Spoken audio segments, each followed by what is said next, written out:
But performing it live was like, it was scary, but it was also like a lot of fun. Hello, my loves. My name's Zach, and welcome back to another episode of Pop Off, the chat show where we talk to the eliminated queens of RuPaul's Drag Race UK Season 6. And joining me in the studio today, Bolada, it's Actavia! Hello, Bogota. I tried to do a bit of Welsh there. Did you like my hello? It was good. Honestly, it was good. It was good. And the pronunciation? That was also good. Pronunciation? Who knows? That's the one. Bolada, is that right? Yes, good morning. My boyfriend is actually Welsh, so he taught me that like half an hour Oh, before. gorgeous. What part of Wales? Cardiff. Oh, okay, south, yes. Does he speak Welsh? So we've been together for 4 years, and I didn't actually even realize, I didn't know that he could speak Welsh until like 2.5 years in. I was like, you've been hiding this from me this whole time. He's not completely fluent, but he knows. Oh, knows okay. that. Okay. Fair enough, fair enough. Yeah. Actavia, welcome to the show. How are you doing, my love? I'm honestly doing really good. Like, watching last night's episode, it was nerve-wracking to watch, but watching it, I was like, do you know what? I can't, like, be upset. I can't be, well, I wouldn't be mad anyway, but, like, I can't be upset. I was, like, watching it, and I was like, do you know what? I actually killed that, and I couldn't have left, like, a better way. Yeah, that's such a good... Where were you watching it? Were you watching it like friends, family? So I was at Heaven last night. I was doing it all. So I was You did last night? Yes, it was so fun. So fun. No, what was that So like? good. Okay. Honestly, like, just crazy. Like, I've been to I think like twice, but actually like judging it and literally just seeing like people getting naked in front of you and giving you a wink, I'm like, For anyone watching that doesn't know what idol is, I won't even be able to say the word without like having to mute it. So Fair. yeah, Corn Idol. It's basically it's at Heaven nightclub in London, which is the biggest LGBT nightclub in Europe. Am I right in saying I that? think so. Yeah, I think you are. In England, but I think in Europe as well. It's like huge. And it's every Thursday. There's a rolling panel of judges and then one guest. Yes. Octavia, you were the guest last night, and basically the game is there's a poll on stage, and people from the audience and people sign up to come and strip on stage, and whoever does the best strip tease wins. Is that the best way to describe what Yeah, happened? pretty much. So basically, we then have like all judges have a whiteboard, and they get to pick one of us, and whichever one they pick, they get how much money we've put on the whiteboard, and then it goes down to two people. And then, yeah, it goes down to two people, and then they can either take £100 and leave it, or there's a wheel at the end where they can spin, either win £500 or nothing. So it's all on them then. And what happened last night? They won £500. Nice. I was buzzing for them, buzzing. And who was it? Was it like someone from the audience that won, or someone just... No, so we do actually pick people from the audience, but this one, I can't remember the name, I'm so sorry. They did apply to do it, so congrats on them. Congrats. I mean, what a crazy night. I hope you're not feeling too hungover today. Do you know what? I'm not that hungover. I'm just sleep deprived, but I'm fine. Yeah. Powering through. Honestly.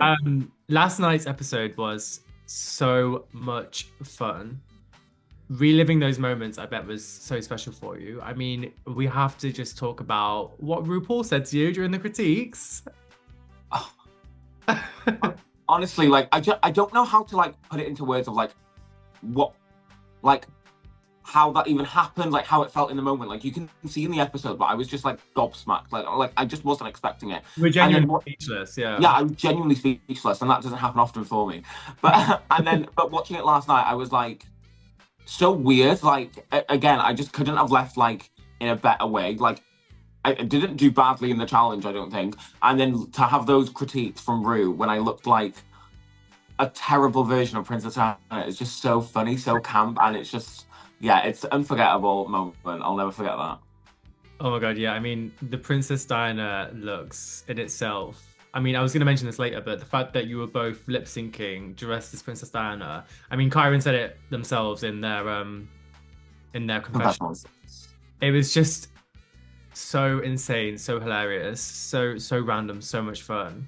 And you would only get that on Drag Race. You would only get that on UK Drag Race as well. Fully, very that. I would actually love to go a bit backwards, Actavia, because if Oh yeah. I'm not mistaken, you're 21, right? Yes. So I would actually really be interested to hear what age did you first start drag, first of all, and then what season was the first season of Drag Race that you watched? So, I started drag when I was 16, I want to say. Yeah, 16. And the first season I watched was season 6 of US. And funny enough, I used to listen to Sissy That Walk all the time and watch the video, but I didn't like clock what adore, like I didn't really know what like it was, but I was just obsessed with it. And then I was watching, I was like, oh my god, this is what I've been obsessed with. And then from then onwards, I like went from 1 to and binged them. And at the time, season 10 was airing. So yeah, season 6, and then season 10 was the season airing at the time. Oh, got you. Okay, that makes a lot of sense. Yeah, so mine, the first season that I tuned into live was season 7. But right, same as you, the first one I ever watched was 6. And one I think of the best. it was on Netflix, I think, and it was just like an incredible intro. Yeah. And I did the same as you. I went back and did 1, 3 to 5, and then 7 was the first one that I watched. But it like transcends through generations because my boyfriend who's 37, the first season he ever watched was season 1.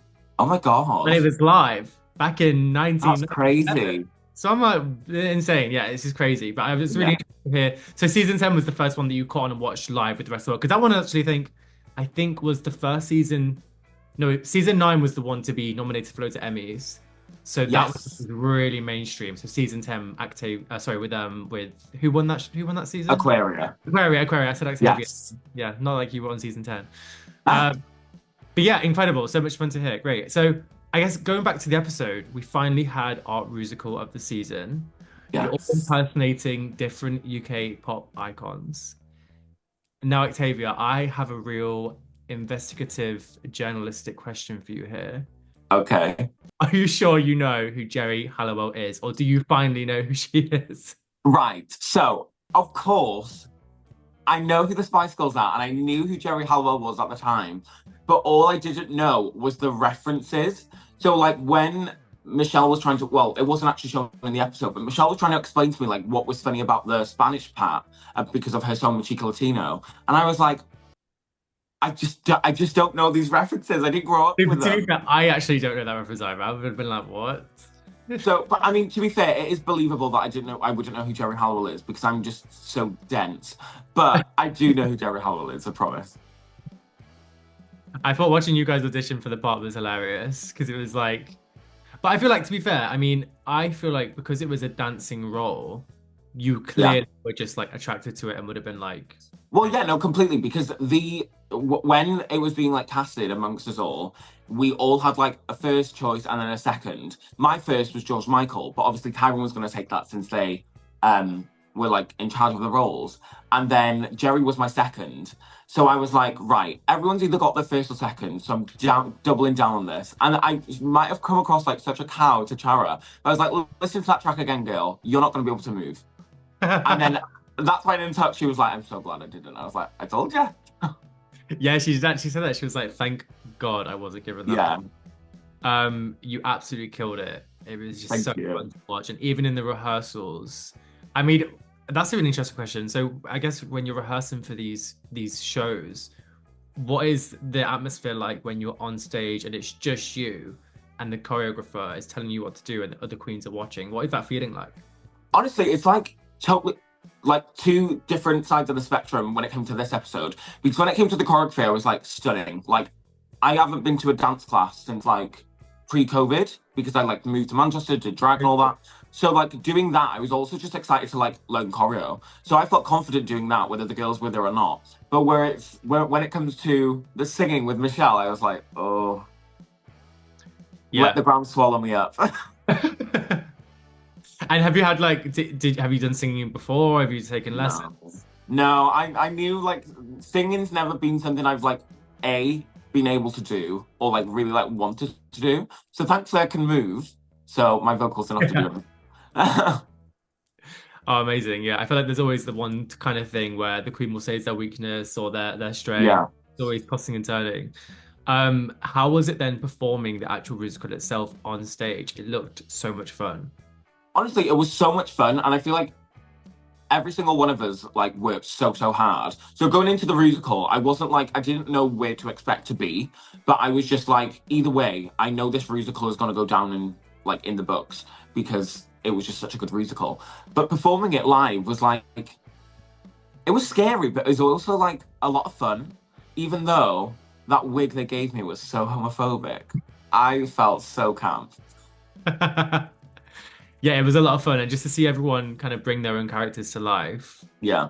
it was just insane. I feel like I don't know if we've really had a musical in that kind of style before, but it was just so much fun to watch, and everyone No, had fully. different strengths. Yeah, like for some reason, like watching it, I don't know why I didn't expect the number fours and like the tags and everything. And then at the end, where it had like loads of UK artists like that you could vote for, I was like, this is so camp. In the end, we saw Lavoie take her third badge in a row, with Yes, herself and Lill in the bottom. Do you agree with those placements? I honestly do. Like, I think me and Lil were definitely correct. Lavoie killed the challenge, and I think going into it, I was like, oh yeah, Lavoie's obviously gonna smash this out of everyone. Like, this is what she bloody does. But Yeah. watching it as well, I honestly think like Lavoie totally deserved it, but I think it honestly could have gone to Mam or rileasa as well. Like, I think everyone just did such a good job. But yeah, I would definitely agree. I actually think rileasa was a standout for me. I thought her Adele, I know, oh my God, I feel awful. I can't remember the guest judge's name, but I think she said that there wasn't that much Adele there or something, or the vocals weren't very Adele. Yeah. I actually thought it really worked.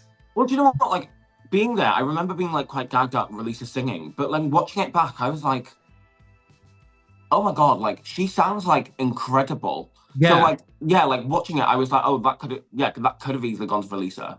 But also, like, again, like Lavoie totally deserved it. Like that she genuinely smashed it. But watching it, I was like, gagged at rileasa. Like every week, even though I was there, I'm like, I just love that woman. She's incredible. Yeah. Taking it back to Lavoie now having her third badge win, I've saw comments on Reddit that were saying that Kyron and Lavoie now, it's kind of just like they're just head and head Yeah. on these double act front runners. What are your thoughts on that? Are you like in with this process? Do you think there's any moments when a badge maybe could have gone to another queen? Because I know Snatch Game was a bit of a controversial one where people were saying that they wanted Chara to win the badge. Yeah. What are your thoughts there?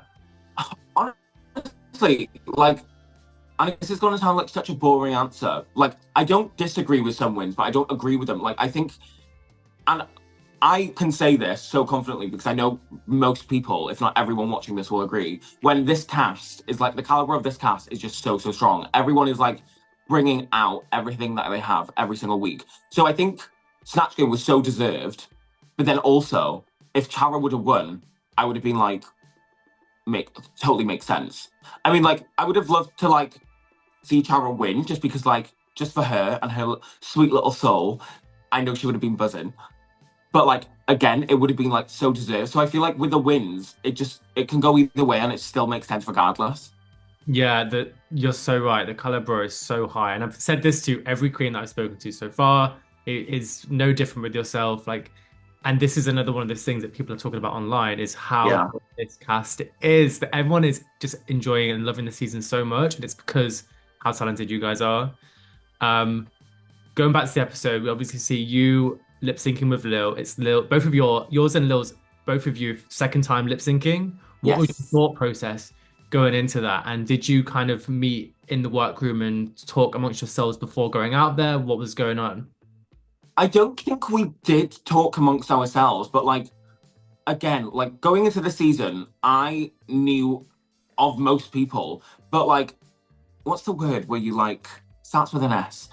You might get it when I explain the story. But like going up against Lill, I don't know if you know about it, but she had a drag show, I think it was on like Channel 4 with like the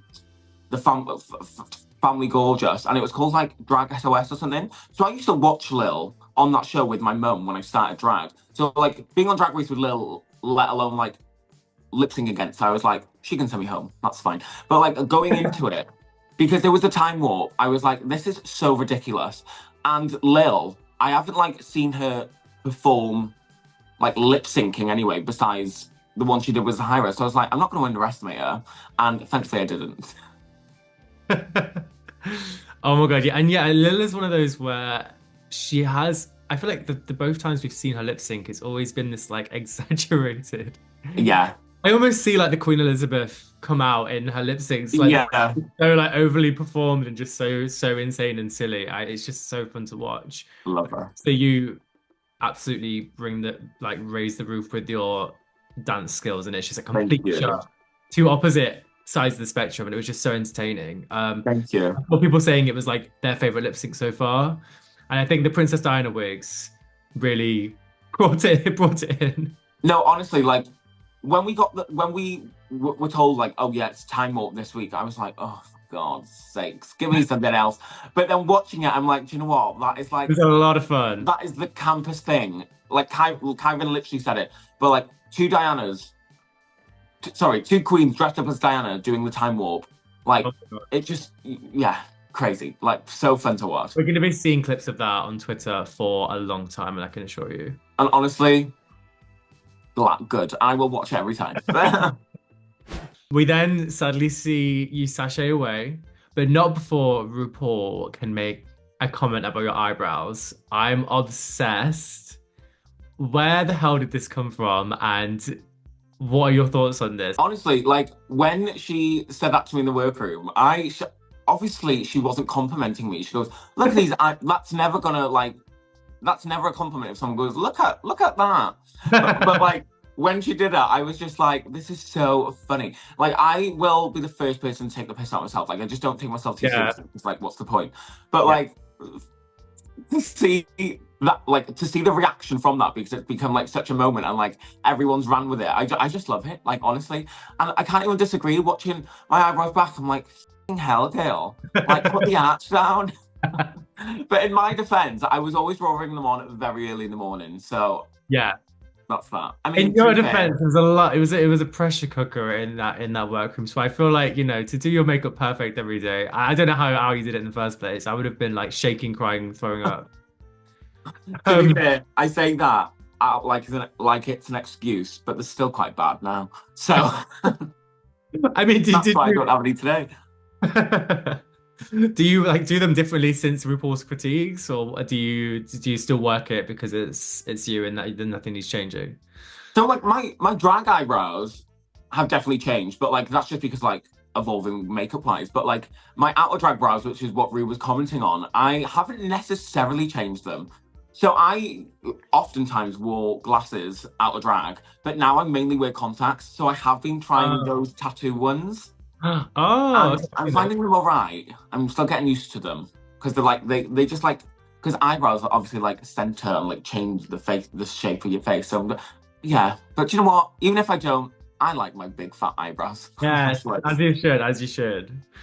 Okay, before we go into our game, I've just got two very quick questions for you. So, first of all, what is one thing you are most proud of at your time on RuPaul's Drag Race UK season 6? Oh, I don't know. I think watching it back, like Drag Race is, like you said, such a pressure cooker. But watching it back, I'm glad that like I went in there going into Drag Race. I didn't go in there with expectation, but one thing I told myself was have fun. Like you're only gonna like experience this once, like especially that moment anyway. I was like, have fun. And watching it back, I was like, I was literally having the time of my life. So I think I'm just happy, like I'm proud of myself of the fact that even in moments where like I didn't do well or I was in my head, I was like still just enjoying the experience and just taking it all in. So I'm just glad I did that. Good. Yeah. I mean, you made it to top 7. Yeah. Like top 6 is where they start mentioning how the scale of like it's top 6 now, top 5, top 4. Yeah. Top 7, you were basically there. Like you made it past the midway point. It's incredible. You should be so proud of it. Thank you. Thank you so much. What's one thing you wish you did differently? One thing I wish I did differently. Worn better wigs. No, to be fair, That was the arch of the brows. To be fair, do you know what? I say that, but no, I don't, because it's still fucking camp. It's no, like Marmalade's post about your bush wig. The Halloween costume. No, it's too good. Marmalade. No, honestly, Marmalade is like the funniest person ever. Like she'll literally wake up and be like, "Good morning," and it's just a picture of that. I'm like, give me a break. I should have done this in episode 2, but since it was my elimination and Mam's running that fucking photo through the ground on Twitter, I was like, I'm gonna drop some merch, just whack it on a t-shirt. So it's actually on pinkswag.com if anyone would like that bastard of a wig on a t-shirt. Hey, I'll take one. Send one over and I'll wear it for every... Honestly, I will do. Okay, Actavia, for the last 60 seconds of our interview, we're going to play a little game called Word Association. Okay. Super simple. I say a word and you say the first word that pops into your head. Okay. Our clock, and then we'll see how many you can get. We're then going to compare your score to your fellow queens, and whoever scores the highest wins a prize. Oh, okay. Only rule is you cannot repeat the same word twice. Okay. You ready? Okay. Okay. 3, 2, 1, go. Makeup. Eyebrows. Designer. Chanel. RuPaul. Loves me. Busted. Me. Actavia. Appendix. Appendix. Body. Appendix. Body. Simulation. The substance. Oh, underwear. Panties. Theft. Steel. Surgery. Hospital. Michelle. Puss. Delivery. Uber Eats. Uber Eats. Beard. Danny. Horror. Scary. Anachronism. No clue. Bumfuzzle. Marmalade. Whippersnapper. We're out of time. We're out of time. Jesus! Right, Those okay, words. I know. How did you find that? Did you struggle? I was like getting choked at myself. Yeah, but also, I think I give you like 3 words for each answer, so I apologise. Okay, Actavia, I am happy to tell you that you scored a total of 15 points! Woo! Not terrible. Actavia, thank you so much for speaking with me. Please tell the world what you have coming up in your life and where they can find you. So, in a few weeks, I may be dropping a song with a fellow cast member of mine from Manchester, starting with the Z. No. Okay. Yes. And then Dracula's Child is going on tour in March. And honestly, just want to do it all. I want to break my body in many ways. Some estrogen grinder as well. But yeah, get my merch on pinkswag.com. Just want to do it all. Thank you so much for watching, guys. Actavia, thank you so much for joining me. Remember to subscribe for weekly pop-up episodes with the Queens, and I'll see you next week. Bye. Thank you. Bye.